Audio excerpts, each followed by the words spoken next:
what I love about it is, you know this, which is the best businesses, the best entrepreneurs are trying to solve a problem for themselves or someone else, and the solution that they found ends up being their business. Yeah. Because you know it has real value because it worked. How for you? It worked for you and it worked for someone else. I couldn't get a good sandwich, so I started my own sandwich shop. So I started my own salad shop, with local ingredients, whatever it is. And what I love is the motivation was not to monetize.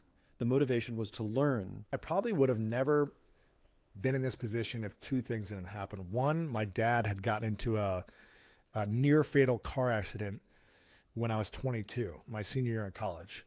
He was in a coma for 3 months in New Zealand. And we didn't know if he was going to live or die.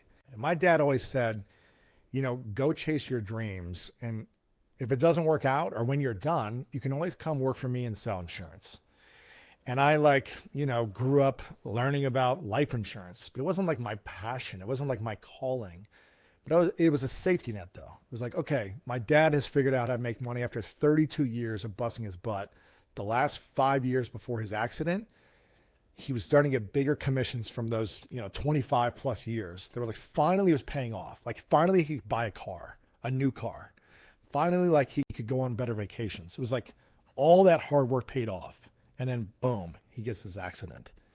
And then all the money is gone. First, the medical bills were through the roof, and he got rid of his health insurance a few months prior. So he wasn't able to cover, health insurance didn't cover it.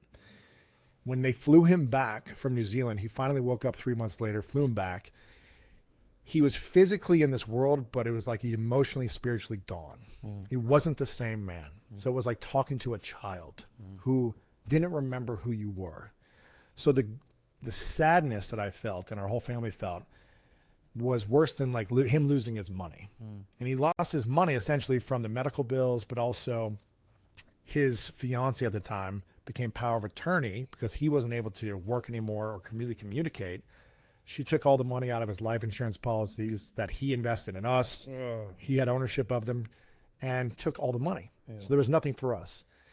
If that accident, and it was a devastating experience, but had he had something for me, I don't know if I would have been this innovative and courageous to go figure it out on my own or find other mentors to help teach me. That was one that I would not be here, I think, without him going through that experience.